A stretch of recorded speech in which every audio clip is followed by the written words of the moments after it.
So let's not forget about the ETFs and the crypto adoption that's happening right in front of our eyes. We have the Bitcoin spot ETF, Ethereum spot ETF, and we have 54 other ETF filings that are currently happening right now before our face. And altcoin season's not dead.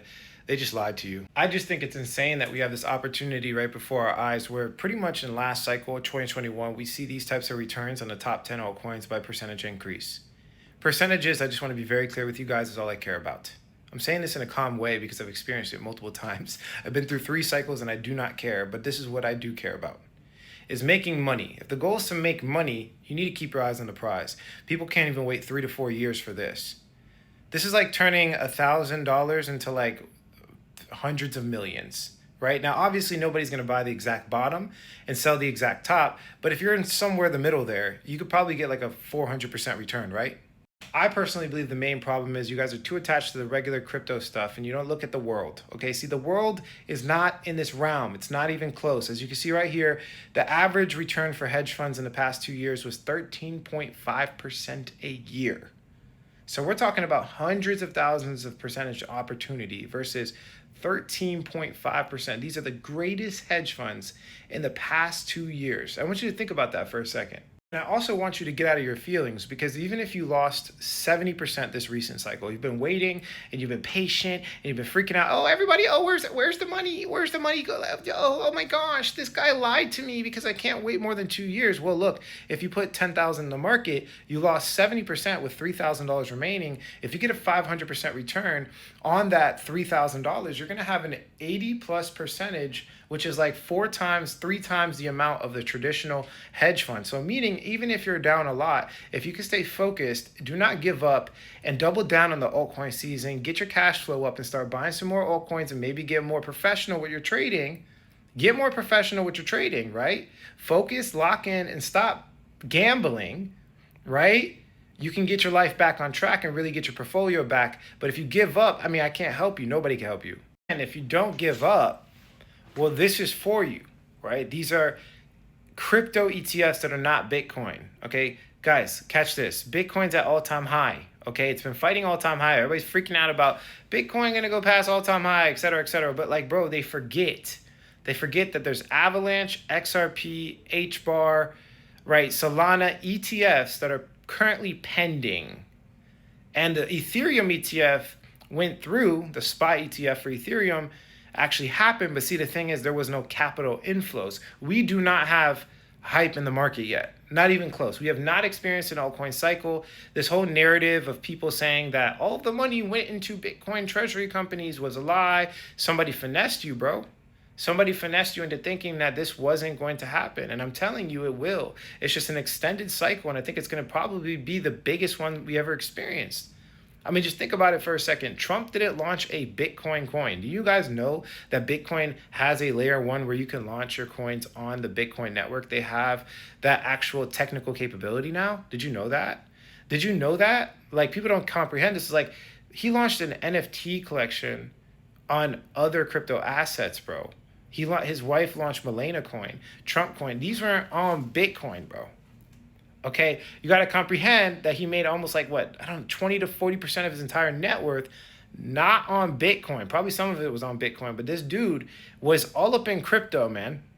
All up in crypto. And this is the president of the United States, and he's pushing crypto into every area of our lives. Pull it together.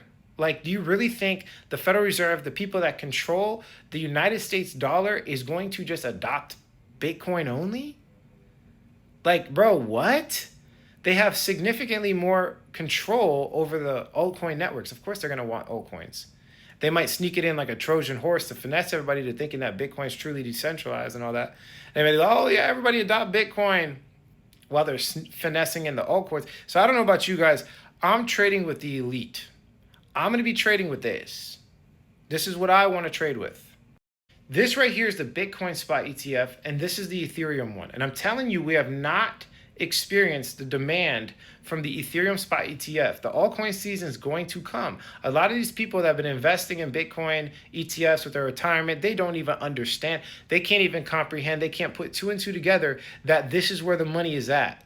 We have not seen a demand yet. This is probably the greatest opportunity we've experienced in the past 5 years, bro. I've been telling you guys about Ethereum and altcoins and how the smart contract thing is going to dominate and basically ignite an altcoin season. I'm trying to, bro, listen, it's really real. It's really going to happen. And people are going to miss it because they just doubted. This doubt thing got to die, bro. You got Crypto Week coming up with the Clarity Act, Genius Act, and the Anti-CBDC Act. And the crazy part about this is that none of this has to do with Bitcoin. None of it. All three of it is simply altcoin or stablecoin related, and all stablecoins are on altcoin networks, on blockchain. Are you catching what I'm saying? Put 2 and 2 equals 4 together. None of these have to do with Bitcoin.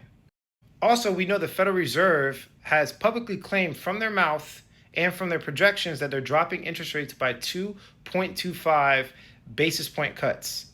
So that means that they're printing money. And we know that altcoin seasons thrive in hype print money environments. So we have 2.25 basis point cuts by the end of the year, which adds liquidity to the market. Again, the end of this year looking really bright. Let me show you. If these altcoin ETF filings follow a similar trajectory to Ethereum, so I just basically looked at how Ethereum played out when it came to the filing and the actual approval, we could see it happen towards the end of the year. And if you've been watching my videos, I don't want to kill the new people with that. You guys should go watch it. It's crazy. But if you watch any of my recent videos, you know that everything is lining up towards the end of the year. Like literally everything. So we have this golden window opportunity to start accumulating altcoins as they start dipping. If they dip, I don't know, but accumulation in general, right? And so we should see really a huge, massive altcoin season towards the end of the year, according to this and many other statistics, many other things. But it just really seems like I don't get it. I don't understand why. But it just really seems like Trump and maybe some people are just trying to make sure everything happens. Even with the 3 bills, the crypto bills I was talking about, according to history, if they actually follow a similar trajectory of other bills that have passed, we're looking at towards the end of the year. So from the bill perspective, from the housing collateral perspective, I made a whole video, Bitcoin price prediction on basically how we can use crypto as collateral to buy houses. From that perspective, we're looking at, the end of 2025, beginning of 2026. This perspective, the crypto ETF perspective, is ended, 2025, beginning of 2026. It just really, really looks at like Q4 of 2025, Q1 of 2026. It's going to be something very significant and very lucrative. And again, may I remind you, please don't lose patience because you thought crypto was a get-rich-quick scheme. Yes, this is real. It's very clear. This is the numbers from last cycle. It's just pretty straightforward, real. It's actually real. The issue is that there's a waiting period, there's patience, there's volatility involved, there's due diligence involved. It's not get rich quick in a sense of like, you're going to get rich overnight. You can get rich fast, but it takes diligence and effort. Some people get lucky, but at the end of the day, bro, I want predictability and repeatability, or it's not even a word, but you get what I'm saying. And I've been in 3 cycles and this happens every single time and I just can't wait. So again, I say to you guys, opportunity of a lifetime. We won't experience this again for a long time. This is Ethereum's underperformance in comparison to Bitcoin. And yeah, it's talking about Ethereum, but really it's all altcoins. And if there's anything that's consistent in crypto, is that people always want the next best thing. They always want the new shiny object. They always want the thing that's going to appreciate by more percentages. And every single time, hands down, without a doubt, altcoins always outcompete Bitcoin by percentages, by money-making opportunity. This is just such a consistent thing throughout time. Like there's nothing that's more consistent than that. Bitcoin's opportunity will die, altcoin's opportunity will increase. And it's simply because people don't even understand that like the price of Bitcoin's irrelevant. If you understand percentages, you're part of the 1%. You're part of like the people that really comprehend what's about to go down. And you just need a little bit of patience for it to play out, but it will play out. Don't lose hope. Do not lose hope. Altcoin season's around the corner. I'll see you guys there.